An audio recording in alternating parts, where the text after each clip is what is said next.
What's up guys, today joining me in a very special car. We have one of the cars that I've been looking forward to film in the channel for the longest time. And you know what, let the car introduce itself.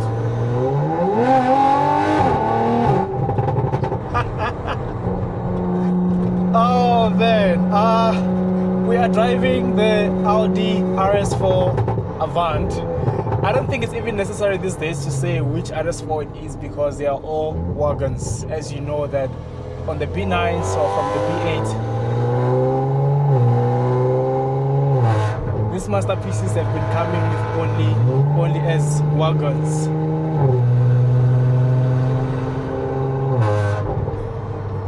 I think this is gonna be one of those videos where I don't really talk a lot. You know, I don't really talk a lot, I don't really say much. It's just the car speaking for itself. And what do I mean by that? This car is equipped with a very nicely done downpipe and mid pipes. It's not something you see.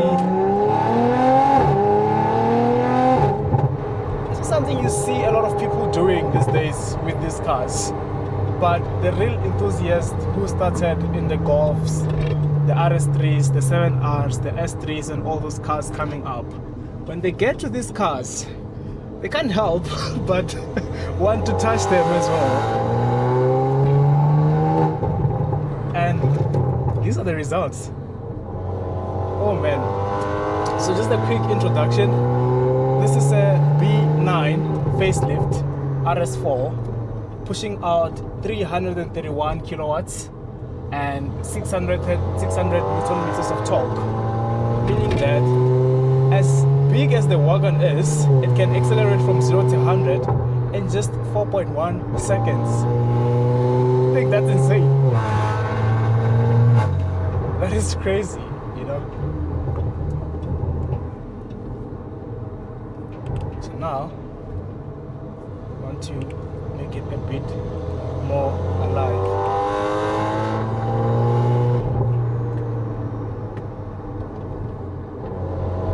This car is, wouldn't believe it, but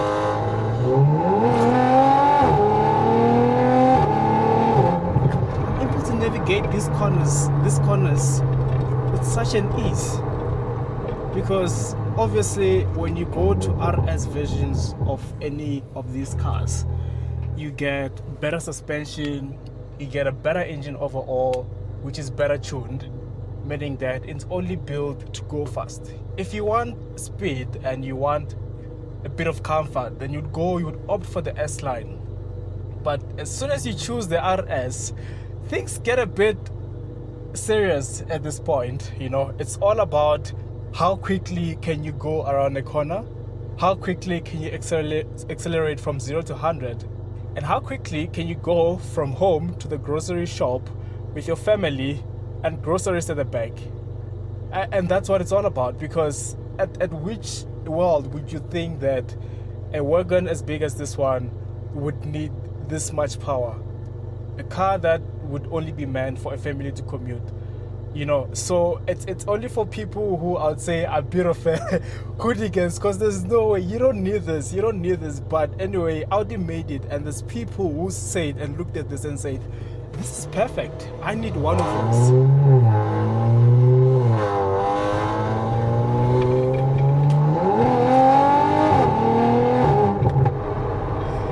And I can tell you one thing, that it'll be very easy to break the law with this car. You always have to contain yourself, because 2 seconds full flat on the gas, you are breaking the law.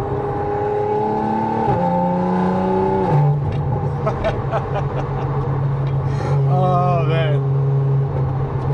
Oh wow. So interesting history about this car.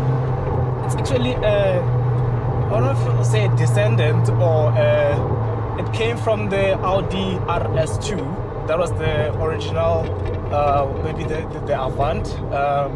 It was pushing out around 232 kilowatts.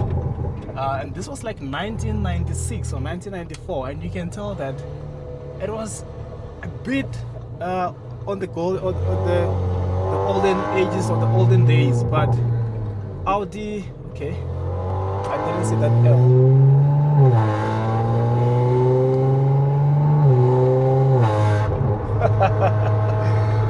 back to what I was saying, it started all in the RS2, and then in the 2000s, that's when the Audi RS4, as we know it today, was officially launched.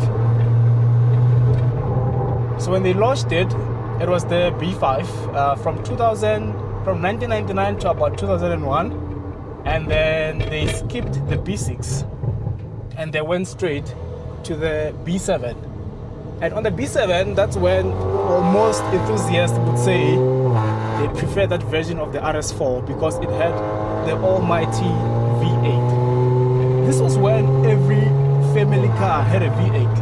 The C63 had a V8, the M3 had a V8, and the Audi had a V8 as well. I think also this other Lexus, which I forgot right now, also had a V8. So everyone was kind of getting and putting all these big engines in this, I wouldn't say it's a compact car, but obviously it's not as big as your Range Rovers or your M50s and all these other big cars. But they said, why don't we put a big engine as big as that in such a small family car? And that's where we got the results of this, the RS4. We got cars like the C63, we got the M3. So while the Audi people, the fans, were still enjoying the mighty V8, Audi was like, nope, we are going back to the V6 Biturbo days. And what does that mean? To most people, they think, oh no, but this is what it means.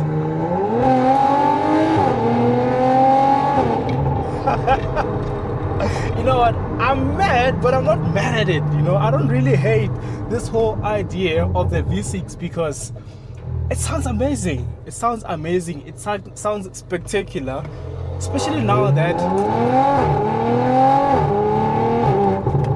it was opened up a bit.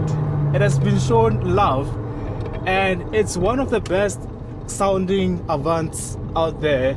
I think it sounds better than the M3 Touring.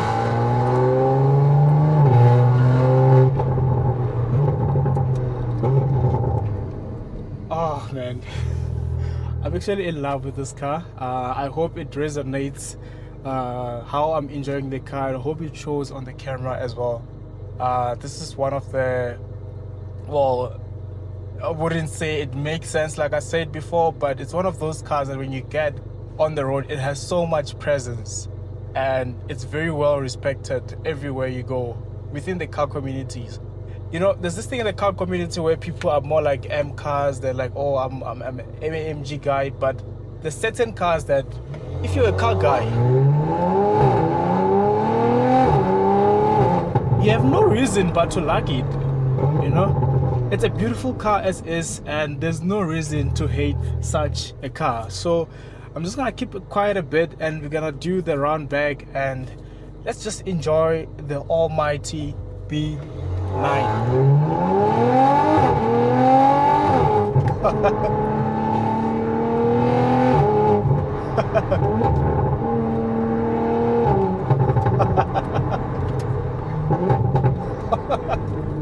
Man, I'm so sorry guys, I can't help but to giggle and laugh because this car, man, I think it has the ability to bring out a child in everyone who gets to drive them.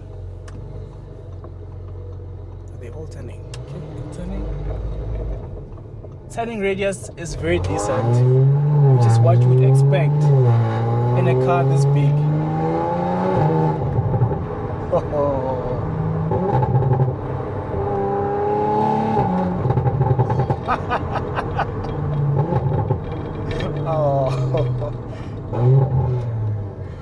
Oh man, Audi has a way of making engines. Speaking of engines, this car was actually a collaboration between Audi and Porsche design. A lot of the V6 that you find in these cars, Porsche was also involved in them. And you know what, when it comes to 6 cylinders, Porsche knows how to do their thing. They always know how to make their 6-cylinder cars. And what I'm gonna do right now is just to quickly get out of the car, give you a quick walk around from the outside, and then beautiful car. Beautiful day here at Waterfall, and we are here disturbing peace. Listen to this pipe. Wow.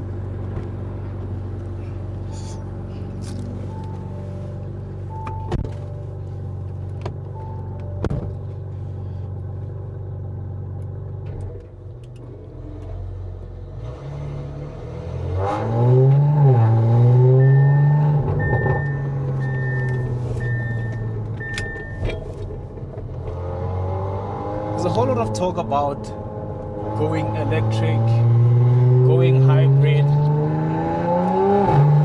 You know, I love the environment as much as everyone does. You know, I love the trees, I love the good oxygen, but if it means losing out on such cars, then it's a hard one. It's a hard decision to make. Do I want to breathe good oxygen, or do I want a big V8 mounted on a family car? I'll take the latter.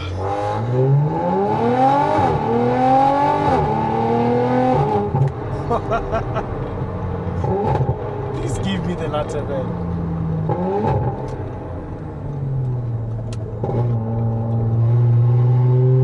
And you wouldn't believe it, but we haven't touched maybe 60% of this car's capability. Okay, I'm gonna lower the windows a bit. Okay, maybe we should have done the back ones.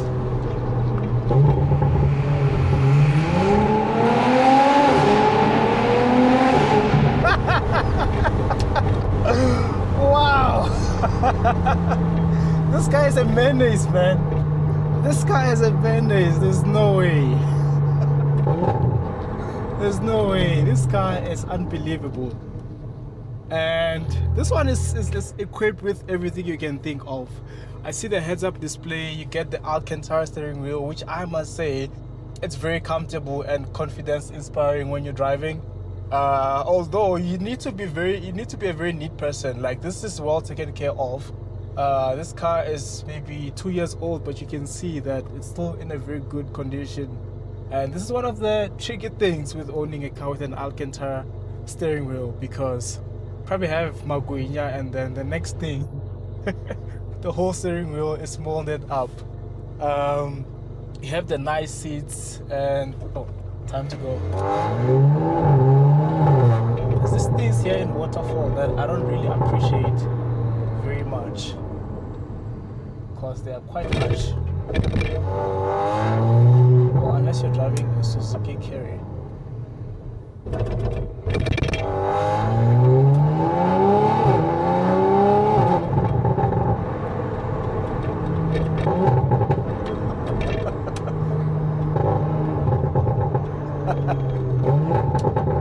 And one thing I love about this gearbox is that you don't have to go fast to enjoy the car. It's not about how fast you can go from 0 to 100 or from 100 to 200.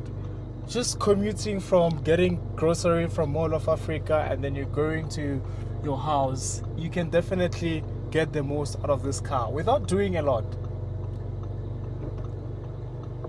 And I think the engineers at the Audi, they used to call them the JMBH or GBHM, something like that.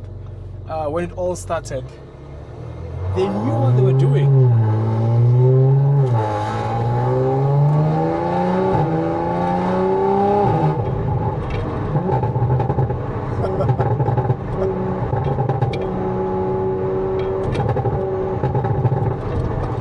This is a popcorn machine, man. And please side note, it's not a, it's not a, what is it called? A pop and bangs tune. These are bubbles, man. This car was not touched. The software was not touched at all. It's all mid pipes and down pipes. I have an idea that someone at Audi, there was a crazy engineer that said, you know what, let's open up this car, but we'll probably put a box and I know there's a crazy someone who's gonna open it up and they'll get the full potential of this car. And that's exactly what's happening now. They knew exactly how this car would sound like once you open it up. It's like a treasure box that you have to find yourself. And I guess you need to be brave enough to know how you need to do that. Because, you know, as soon as you touch things these days, the warranty, you know, all those things. But we don't touch on that. We don't touch on that.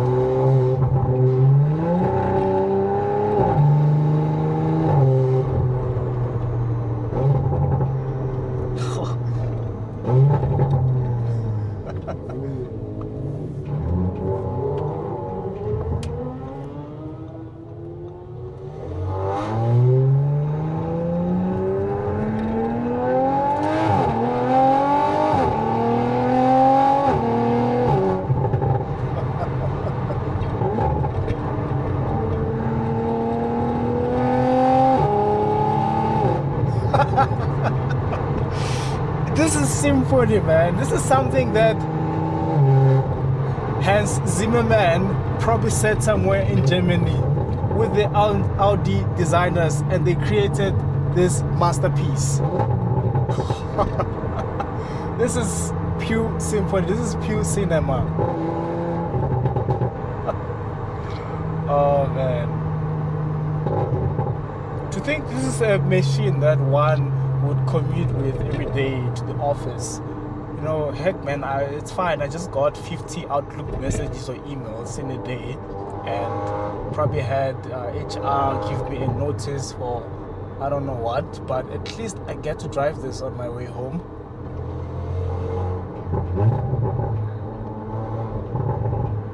At least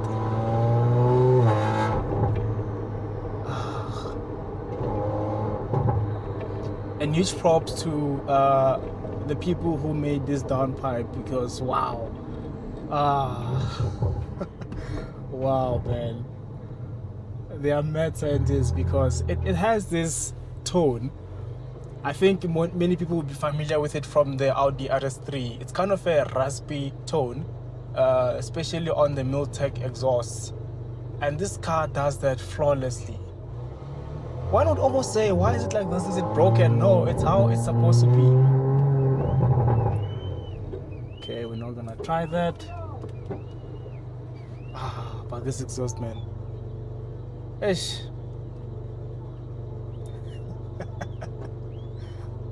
Okay.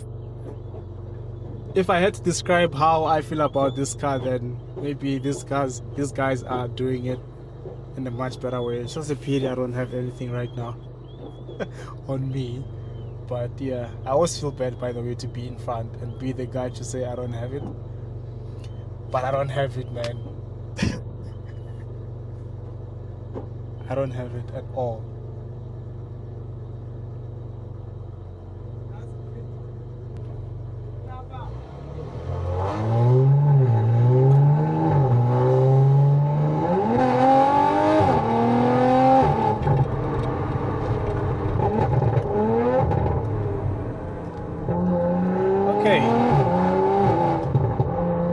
Because you're in an RS, it means you get to go very fast, but also you have bigger brakes to stop very well, meaning that you can avoid situations like that where people just decide to do random U-turns in the middle of the road.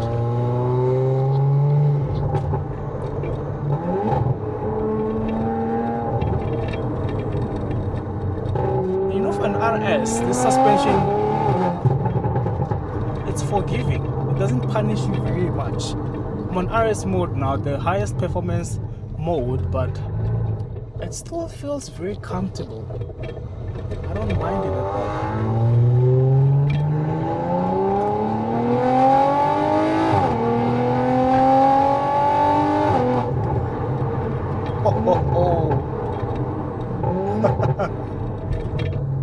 Okay, one last home stretch.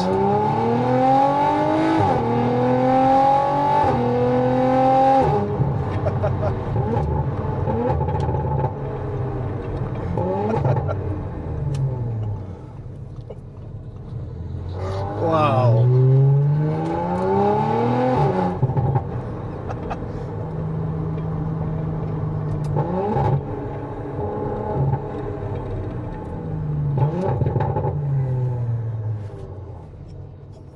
with these guys.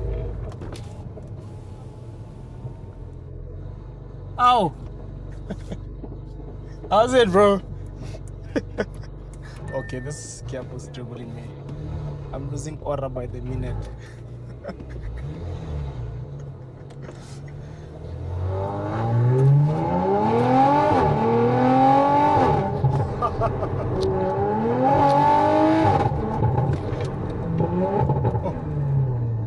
It's a very wild beast, but once you figure out how to tame it,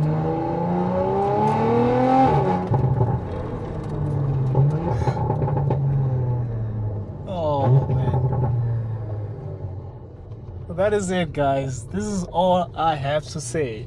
You know, there's probably someone who'd write a 50 blog page about this car, but I just want to show you how it feels on the road, and I think I've done my part, and I really hope you enjoyed this video as much as I did. Time to go back to the Polo.